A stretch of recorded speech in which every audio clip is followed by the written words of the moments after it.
Saya heran, Badan Kesehatan Dunia sudah menetapkan COVID-19 ini pandemi global. Penyebarannya sangat cepat, dari manusia ke manusia. Karena itu berkumpul bahaya, jadi sebab penularan. Pemerintah juga sudah mengeluarkan seruan, himbauan, bahkan larangan berkumpul untuk keselamatan kita semua. Para ulama dari lembaga-lembaga fatwa di seluruh dunia Islam, Arab Saudi, Mesir, Jordan, Malaysia, Maroko, Yaman, Emirat, Tunisia, Jazair, bahkan kita juga, Majelis Ulama Indonesia, sudah mengeluarkan fatwa. Lebih dari itu, para tokoh umat juga sudah bersuara, meminta untuk kita mentaati seruan pemerintah. Tapi sampai hari ini, masih banyak yang tidak mengindahkan dalil-dalil Al-Quran dan hadis yang disampaikan para ulama, mereka abaikan. Kita ini tidak boleh takut corona, takut itu kepada Allah. Urusan hidup mati itu takdir Allah.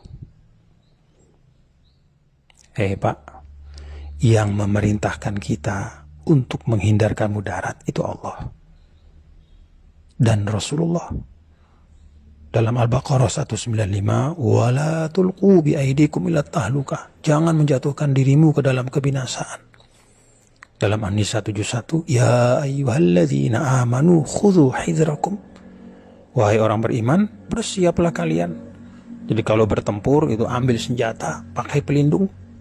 Karena itu Nabi maju ke medan tempur itu pakai pedang, perisai, baju besi. Beliau pakai migfar, itu topi baja, untuk melindungi dari musuh. Apakah itu artinya Nabi kurang tawakal, takut kepada manusia, melebihi takut kepada Allah? Kan tidak. Saat hijrah, kalau kita lihat, Nabi juga perginya diam-diam, tengah malam, lewat jalan yang tidak biasa, supaya tidak ketahuan orang Quraisy, supaya nggak ketangkap. Apa itu artinya Nabi penakut? Pada saat penyakit menular, kata Nabi, firro minal majzum, firoroka minal asad.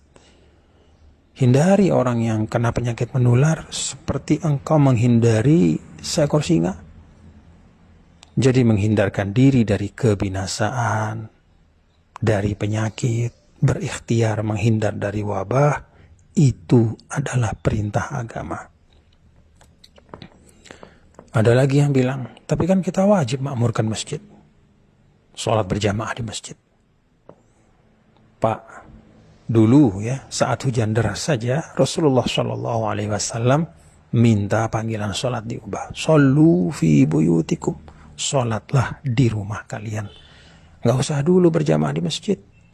Itu karena hujan, khawatir memberatkan. Ada lumpur.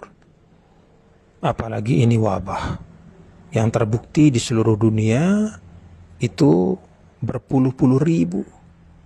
Sebentar lagi ratusan ribu yang sudah meninggal. Ini tidak hanya urusan lumpur, ini bisa membahayakan nyawa. Ada lagi yang masih ngeyel, tapi sholat Jumat kan gak apa-apa, sekali seminggu, itu kan syiar. Pak, sholat Jumat itu juga boleh ditinggalkan karena uzur syar'i. Dulu saat musafir, Nabi tidak Jumatan. Padahal banyak sahabat sama Nabi, berpuluh-puluh, beratus-ratus. Beliau sholat zuhur, mengganti Jumat.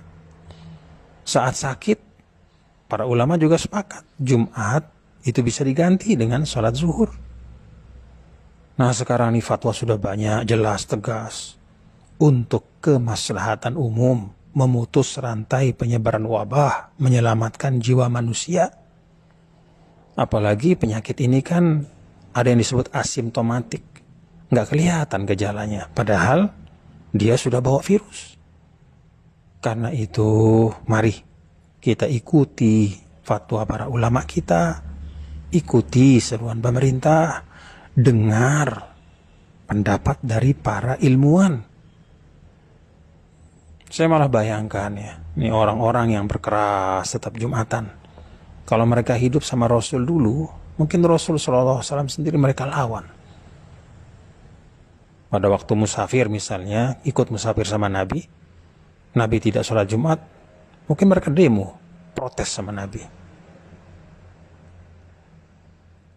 Kalau mereka dulu hijrah sama Nabi, mungkin mereka protes, kok Rasul perginya tengah malam, kok takut sama manusia.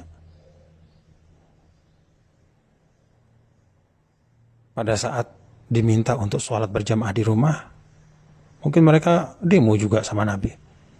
Ya Rasulullah, ini kok disuruh sholat di rumah? Kan rumah Allah itu masjid.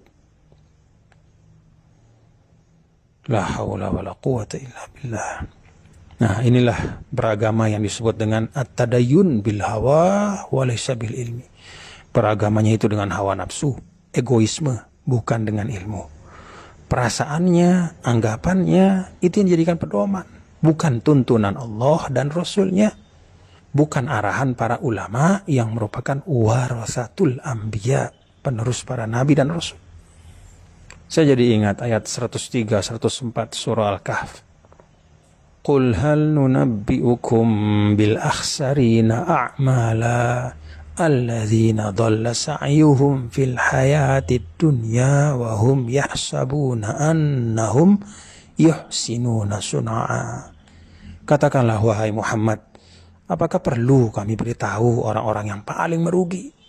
Itulah orang-orang yang sia-sia perbuatan mereka, padahal mereka menyangka mereka sudah berbuat yang sebaik-baiknya. Kata Imam Tabari, mereka adalah kullu amilin amalan yahsabuhu fihi musiban wa annahu lillahi bifi'lihi dzalika muti'un murdi wa huwa bifi'lihi dzalika lillahi muskhit wa an tariqi ahli al-iman bihi jair.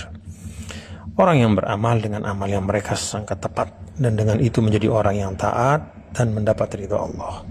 Padahal pekerjaannya membuat Allah murka dan jauh dari jalan orang beriman. Mari kita taati fatwa para ulama kita, ikuti seruan pemerintah, simak kata para ilmuwan sebagai ikhtiar. Semoga wabah ini segera berlalu dari tengah-tengah kita.